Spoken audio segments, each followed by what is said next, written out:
누군가가 이 말을 만들어냈는지는 모르겠지만 좋은 환경에서 태어난 사람을 가리켜 이런 말이 돌고 있습니다. 금수저를 물고 태어났다 하는 말을 합니다. 그러다 보니 요즘에 금수저니 은수저니 흙수저라는 말이 나돌고 있습니다. 많이 가진 자와 없는 자가 있고 많이 물려받은 자와 물려받은 재산이 없는 자의 신분을 비하하는 표현들이 되는 것입니다. 사회계층도 여러 가지 단계로 나누어져 있는 것은 사실입니다. 그래서 때로는 우리가 절망과 자괴감이 들 때가 있습니다. 누구는 많이 가졌고 왜 나는 없는가 할 때 사람들은 자괴감을 가질 수도 있습니다. 그러다 보니 세상의 모든 사람들이 다 한결같은 똑같은 소망이 있는데 복받기를 원하고 있는 것이죠. 우리 그리스도인들도 예외는 아니라고 생각합니다. 어느 누구도 복된 삶을 싫어하는 사람은 아무도 없습니다. 그렇다고 하면 우리가 하나님의 말씀을 보면서 진정으로 복 있는 사람이 누구냐라고 하는 것을 우리는 하나님의 말씀에서 찾는 것이 대단히 중요하다고 생각합니다. 먼저 성경에 보니 1절과 4절에 이렇게 말씀하고 있습니다. 만군의 여호와여, 주의 장막이 어찌 그리 사랑스러운지요. 주의 집에 사는 자들은 복이 있나니 그들이 항상 주를 찬송하리이다 라고 하면서 여기 성경에 보니까 하나님의 전에 거하는 사람이 복 있는 사람이다 라고 말씀하고 있습니다. 주의 장막이 어찌 그리 사랑스러운지요 라고 하는 감탄사로 소개하고 있습니다. 여기 사랑스러운지요 라는 말은 예디드라고는 말인데 가장 사랑하는 것을 뜻할 때 이 말을 사용합니다. 다시 말해 내 인생에서 가장 사랑하는 것, 이것이 무엇이냐? 시편 기자는 주의 장막이라고 말합니다. 이것이 시편 기자의 고백입니다. 내 인생에서 가장 사랑하는 것은 주의 장막입니다. 시편 기자는 이렇게 고백하고 있습니다. 지금 시인은 부귀와 영화를 사랑한다고 말하지 않았습니다. 이 세상의 사람들은 나름대로 아내를 사랑합니다. 남편을 사랑합니다. 자녀를 사랑합니다. 재물이나 권력을 사랑하는 사람들이 많이 있습니다만은 시편 기자는 이러한 것들을 사랑한다고 말하지 않았습니다. 시편 기자는 말했습니다.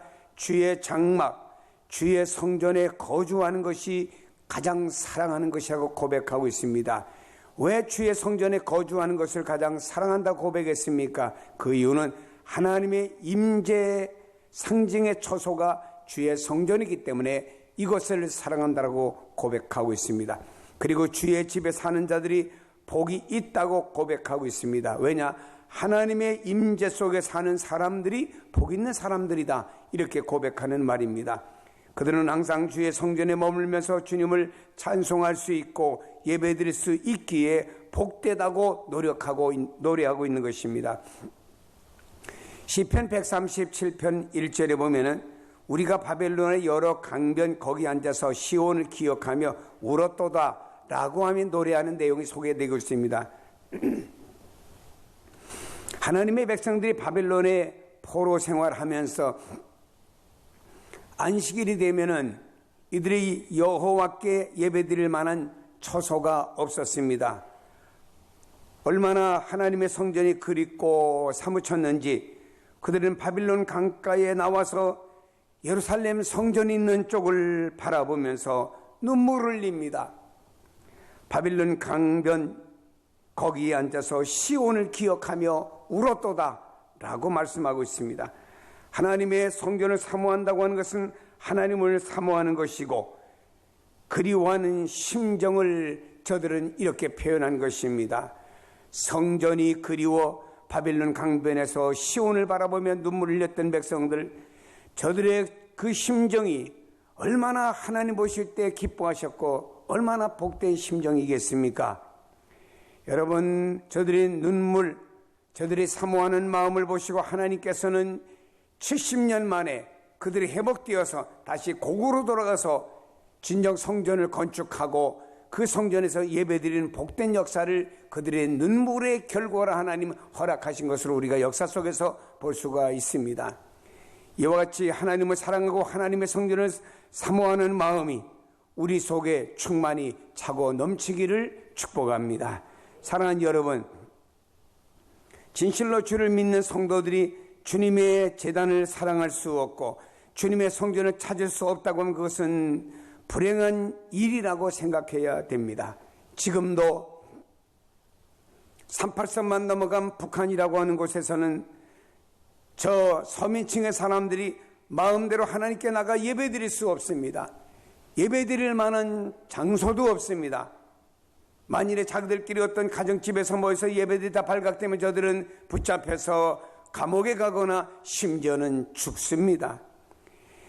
저들의 마음속에는 주의 제단에 나가서 하나님 앞에 예배드리는 것이 얼마나 큰 축복이고 영광으로 생각을 하겠습니까? 어떤 사람은 하나님께 마음껏 찬양하고 싶은데 찬양할 수가 없어서 저 바닷가에 나가서 파도 치는 그 바다 옆에서 거기서 주님을 부르짖고 파도 소리와 함께 같이 찬양을 한답니다. 그러면 사람들이 파도 소리 때문에 자기가 찬양하고 기도하는 소리가 다른 사람에게 들리지가 않는답니다. 이 사람들의 마음은 어떤 마음일까요? 주의 제단을 사랑하고 마음껏 성전에 찾아와 예배드릴 수 있는 게 얼마나 축복일까라고 하는 저들의 생각 속에 있다고 하는 것을 우리는 알아야 될 것입니다. 그러므로 여러분, 우리가 이 세상 살아가면서 어렵고 고달픈 삶을 살아간다고 할지라도 이렇게 하나님의 정전에 나와서 하나님께 기도하고 찬송하고 예배할 수 있다고 하는 것, 이것이 하나님의 은혜요 축복이라는 사실을 잊지 마시기를 바랍니다. 좀 더 세밀히 말씀을 드려서 하나님께서는 우리에게 세 가지 주셨기 때문에 큰 축복을 받을 수가 있었던 것입니다. 그 중에 하나는 우리에게 금보다 귀한 믿음을 주셨기 때문에 이미 큰 복을 받은 사람들입니다. 이 세상에서 최상의 복은 믿음의 복입니다.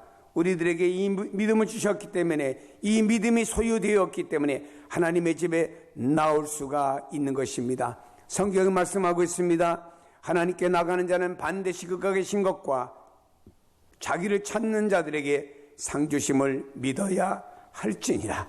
아브라함이라는 사람은 믿음으로 하나님께 의롭다고 인정을 받았고, 이 믿음의 사람이었던 아브라함은 가는 곳마다 하나님께 제단을 쌓았던 모습을 창세기에 소개하고 있습니다. 하나님 우리에게 믿음을 주셨습니다. 그 믿음을 가졌기에 우린 불의한 자리, 죄악된 자리에서 함께 빠지지 않고 벗어나게 하고, 또 우리가 믿음으로 살아가기 위해 이런 죄악된 것과 친구가 되지 않고 살아갈 수 있는 은혜를 우리에게 베풀어 주신 것입니다. 사랑하는 여러분, 세상의 것들은 다 지나갑니다. 건강도 지나가고 젊음도 지나가고 재물도 지나가고 권력도 지나가고 다 지나갑니다. 그러나 믿음이라고 하는 단어만은 영원한 것이라고 하는 것을 알아야 합니다. 여러분, 이왕의 믿음을 가졌으면은 그 믿음을 가지고 자신만이 그저 간신히 유지하는 믿음이 되지 마시고 남에게도 좀 나눠줄 수 있는 믿음, 다시 말해 믿음의 큰 부자가 되어서 나가야 됩니다. 다시 말하면 성령 충만한 믿음의 사람 되어서 다른 사람이 볼 때 저 사람은 다른 사람과 믿는다고 하지만 좀 달라라고 하는 이런 단어가, 이런 그 칭호를 여러분들이 받아야 됩니다. 우리나라의 국회의원들 중에 예수 믿는 사람들이 많아요. 그 어떻게 보면 그들이 국회나 사회 속에 가면 전혀 예수 믿는 사람 냄새가 나지 않아요. 간신히 자기들의 믿음은 유지하는지는 몰라도 사회 속에서는 전혀 믿음의 냄새가 안 나는 사람들입니다. 아닙니다. 우리는 남에게도 믿음을 퍼줄 수 있는 충만한 믿음, 이런 우리의 사람들이 되기를 주의 이름으로 축복합니다. 다음에 우리는 건강한 몸을 주셨기 때문에 참으로 큰 축복을 받을 수밖에 없는 사람들이죠. 여러분, 우리가 아무리 믿음이 있다고 할지라도 우리 몸에 심한 병이 들면은 침상에서 일어날 수가 없습니다. 병들어 위중하게 되면 하나님의 성전에 나오고 싶어도 나오지 못하고 있습니다. 그러나 우리가 이렇게 성전에 나오게 된 것은 바로 건강의 축복을 주셨기 때문이라고 하는 거예요. 병상에 누워 있다면 우리가 어떻게 성전에 나와 하나님을 찬양할 수가 있겠습니까? 그래서 시편 기자는 이렇게 말합니다. 주의 궁전에서 하루가 세상에서 첫날보다 낫고 악인의 장막에서 영광스럽게 사는 것보다 성전의 문지기로 경비로 있는 것이 낫겠다라고 고백하고 있습니다. 여러분, 우리 사람들이 없는 걸 생각하며 불평하지 말고 오늘도 하나님께서 나에게 건강을 주셨고 성전에 나와서 예배 드릴 수 있는 환경 주신 것을 감사하는 성도가 되기를 축복합니다.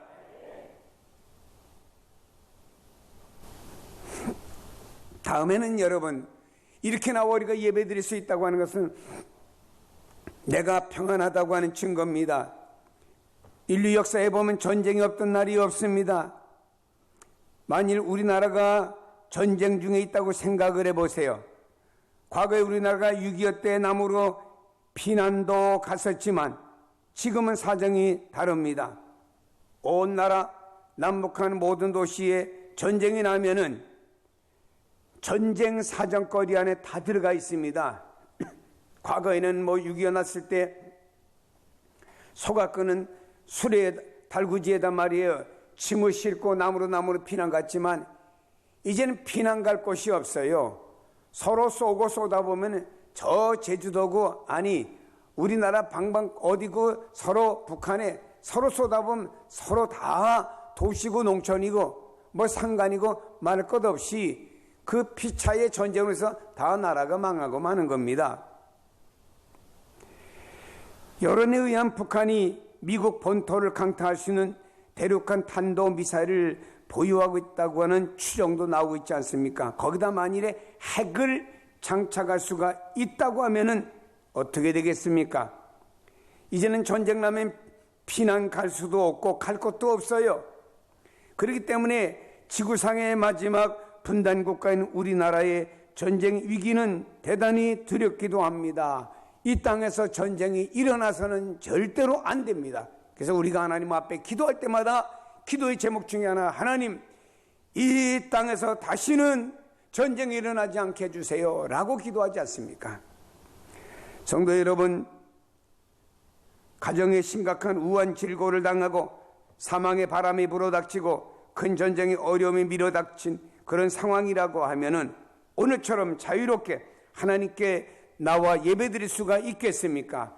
그러므로 이렇게 자유롭게 하나님을 섬기는 것은, 하나님의 집에 찾아 나올 수 있게 하신 것은 바로 내가 평안하고 하나님께서 인도하신다는 증거라는 사실을 깨닫기를 바랍니다. 그러므로 내가 지금 하나님의 전에 나올 수 있고 또 나온다고 하는 것은 바로 세 가지 은혜지요. 하나님께서 믿음을 주셨고 건강을 주셨고 개인과 국가의 평안을 주셨기 때문에 이렇게 나와서 하나님께 예배드릴 수 있다고 하는 은혜라는 사실을 깨닫고 믿기를 바랍니다. 다음에 여러분 5절에 이렇게 말씀하고 있습니다. 주께 힘을 얻고 그 마음에 시온의 대로가 있는 사람이 복이 있다고 말했습니다. 시온의 대로가 열린 성도의 삶이 복 있는 삶이에요. 모든 인생은 누구나 할 것 없이 길 가는 나그네에 불과한 것입니다. 우리가 나그네의 삶을 살면서 이 땅을 달려가는데 우리 앞길에 성공의 길이 활짝 누구에게나 다 열려 있다고 하면 얼마나 좋겠습니까? 공부하는 학생들에게 진학의 길이 열립니다. 직장인들에게 출세할 수 있는 길이 열립니다. 사업가들에게 사업의 성공의 길이 열립니다.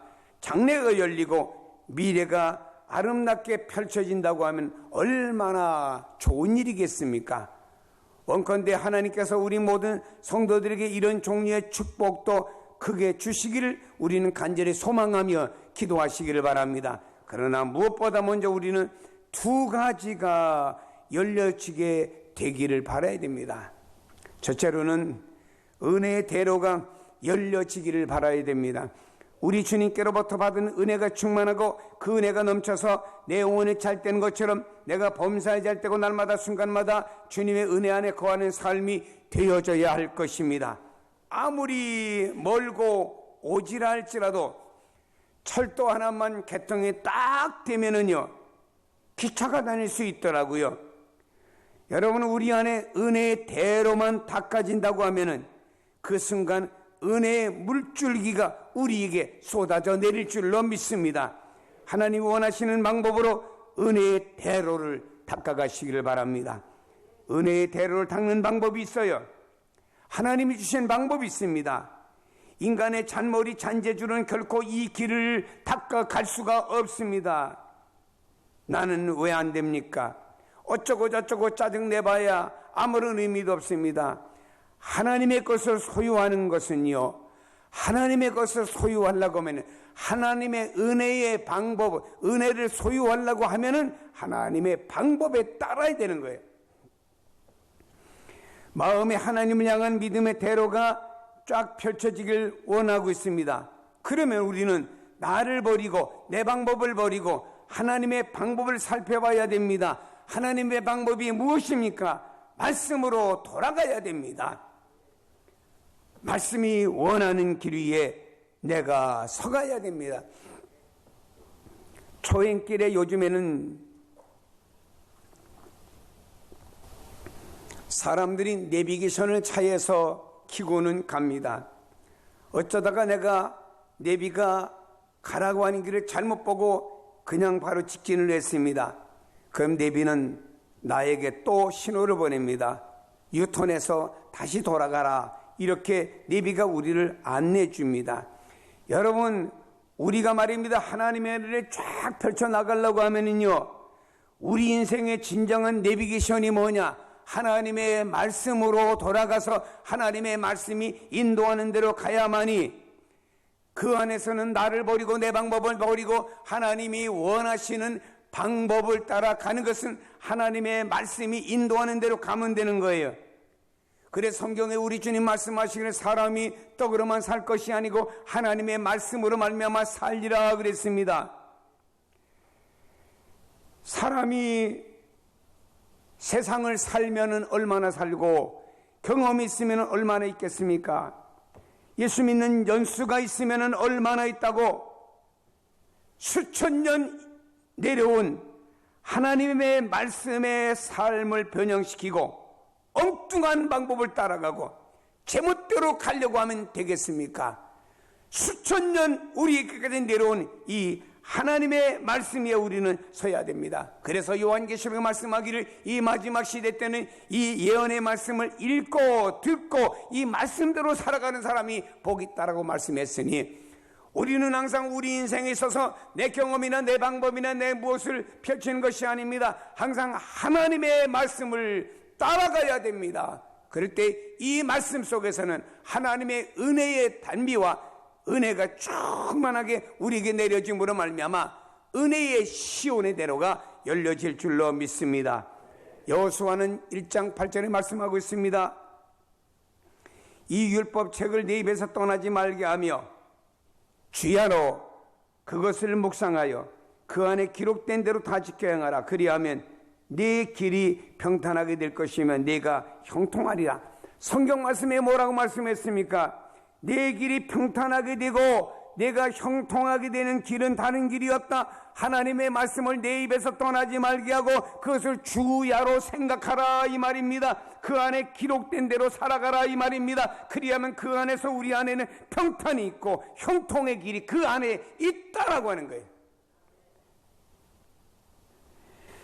우리는 철저하게 하나님 앞에 회개하시고 자복하는 마음으로 은혜의 대로를 닦아 가시기를 바랍니다. 그렇게 되기 위해서는 하나님의 말씀을 주야로 묵상하며 사모하며 나아갈 때 여러분 안에는 하나님의 큰 은혜가 넘치는 성도가 될 줄로 믿습니다. 다음에 5절에 말씀합니다. 그 마음에 시온의 대로가 있는 자는 복이 있나이다 그랬습니다. 무엇보다도 시온의 대로가 열려지는 성도가 되시기를 축원합니다. 하나님께 나가기를 열망해야 됩니다. 그분과 영적인 교제를 추구해야 됩니다. 이것이 시온의 대로예요.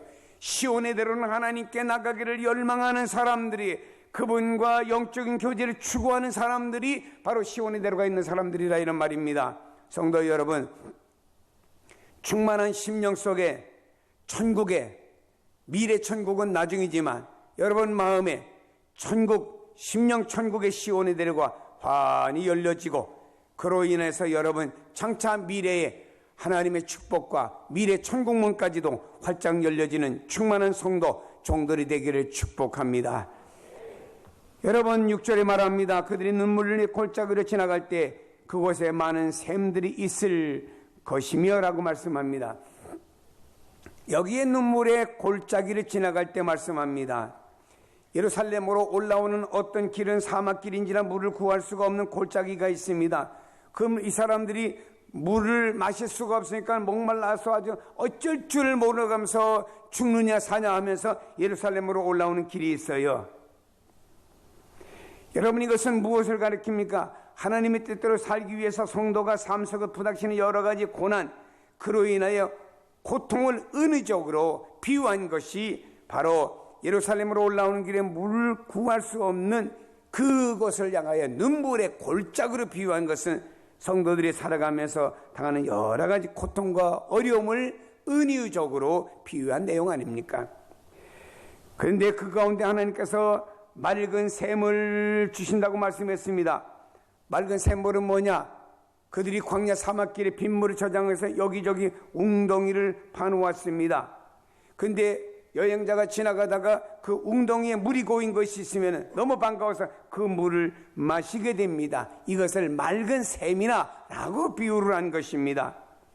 여러분의 고난의 인생의 여정 가운데서 심령에 진정한 기쁨을 주는 하나님의 은혜, 이것을 우리가 비유하는 말씀입니다.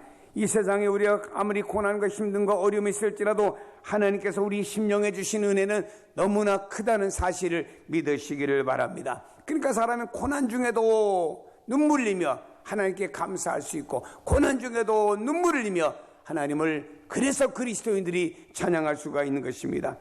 예루살렘을 향해 눈물의 골짜기를 지나가는 순례자가 길가에서 샘으로 목을 축이듯이 오늘 우리 믿음의 사람들은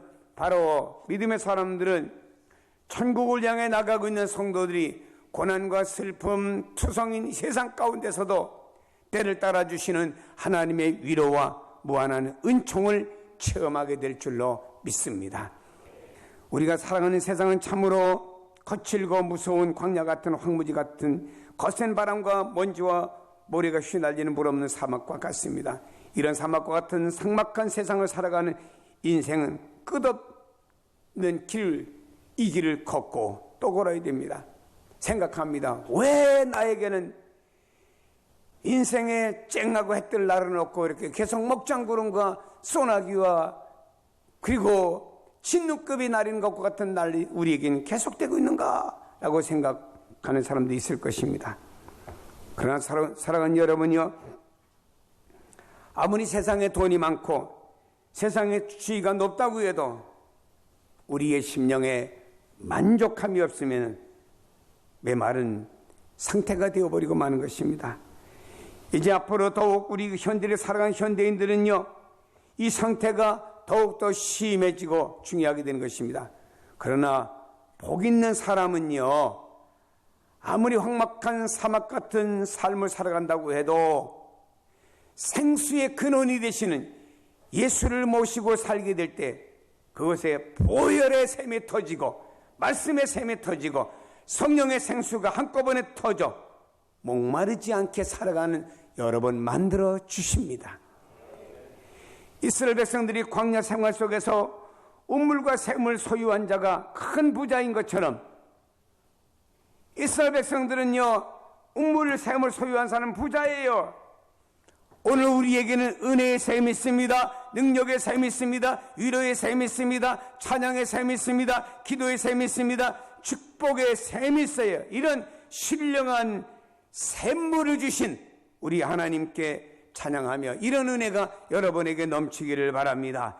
이런 풍성한 하나님의 은혜가 여러분에게 넘치기를 다시 한번 주의 이름으로 축복합니다. 기도합니다.